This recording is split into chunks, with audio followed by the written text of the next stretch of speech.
Disastrous results have occurred after the spilling of wine or coffee onto carpets and upholstery. One of the most dangerous things that people do is spread that stain into fibers that have previously not been stained. And let me demonstrate by taking this coffee and spilling it onto the fabric. And we might as well just go ahead and put the wine right next to it, or even part of the same stain to make it more difficult. I think we have a little wine left. There we go.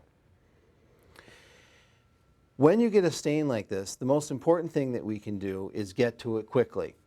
But if it has set there, or if for some reason somebody has sat in the stain, we always want to make the stain smaller than it is, not make it bigger. It doesn't make any sense to go at this with any cleaner or a brush to make this bigger.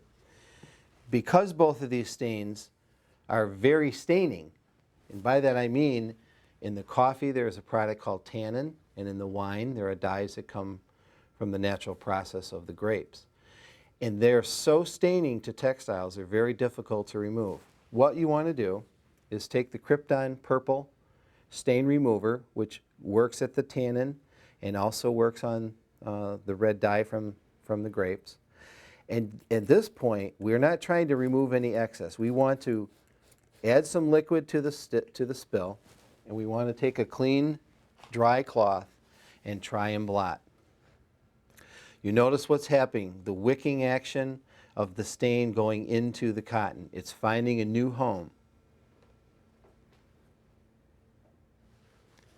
We still, at this point, don't want to put any agitation or brushing into the stain. What we'd like to do is reapply the cleaner to the stain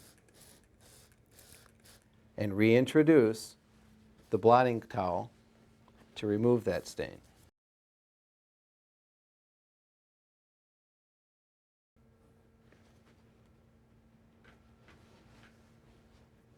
Flip the cloth over and apply the clean part of the cloth to the stain to remove it. Now in this case, because we have a treated fabric, we haven't really had to do any agitating. If you have to agitate, only use a brush at the point in which you're not getting any more stain transfer to the white cloth. If you do need to brush, it's very important as you spray the stain that you always work from the outside of the stain towards the middle. Never brush out and around to spread it. You always want to take the stain and try to work it towards the middle. What we're trying to do here is make that stained area smaller than it was, not blend it out into the rest of the fiber. Always finish by blotting, and the stain should be removed.